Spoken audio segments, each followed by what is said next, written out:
Lo sadar nggak sih, kalau aplikasi pinjol 360 Kredi sekarang udah ganti nama jadi Kredi One. Banyak yang nggak ngeh, tahu-tahu udah download aplikasinya. Padahal mereka mikir itu aplikasi baru. Padahal, ya itu juga. Ganti nama ini bukan hal aneh di dunia pinjol. Dan sering banget dilakukan sama aplikasi yang sebelumnya udah punya rekam jejak kurang baik.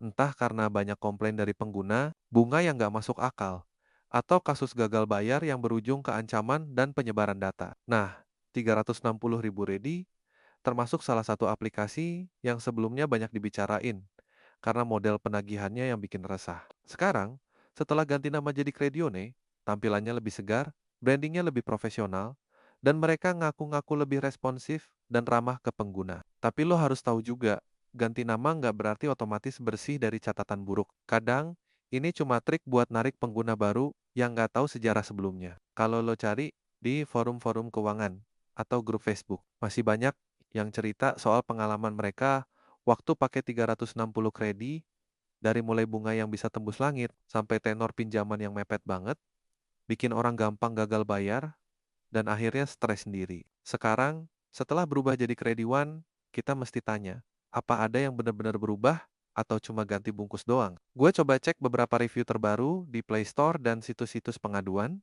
dan ternyata ya masih ada keluhan yang mirip walaupun udah nggak seintens dulu. Penagihan masih agresif, walaupun lebih sopan. Bunganya masih tinggi, tapi sekarang dikemas lebih rapih dalam bahasa promosi. Ini yang bahaya bro, karena kalau lo nggak teliti, lo bisa aja minjem, lalu baru nyadar pas tagihan dateng, kalau lo ternyata masuk perangkap yang sama. Makanya penting banget buat lo nggak cuma lihat tampilan aplikasinya doang, tapi juga pelajari track record dan legalitasnya. Gue juga cek di situs OJK.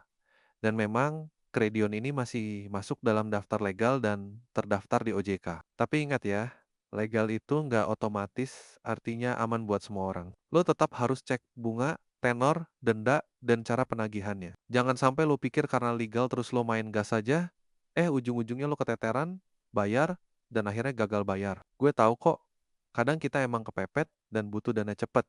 Tapi bukan berarti semua tawaran harus lo sikat. Apalagi sekarang banyak aplikasi yang sengaja ganti nama biar bisa mulai dari nol dan bangun citra baru. Nah, ini yang harus lo waspadai. Kalau lo emang mau pinjam online, pastiin lo udah hitung matang-matang kemampuan lo buat bayar.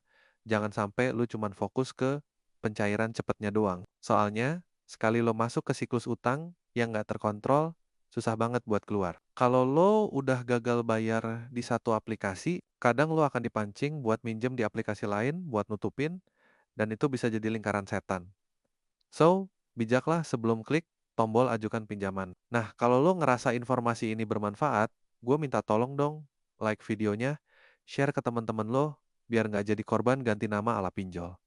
Dan jangan lupa subscribe channel ini, karena gue bakal terus update soal dunia pinjol, tips keuangan, dan cara supaya lo bisa tetap waras di tengah gempuran utang digital. Ingat bro, yang penting bukan siapa yang bisa pinjam cepat, tapi siapa yang bisa hidup tenang tanpa dikejar-kejar utang.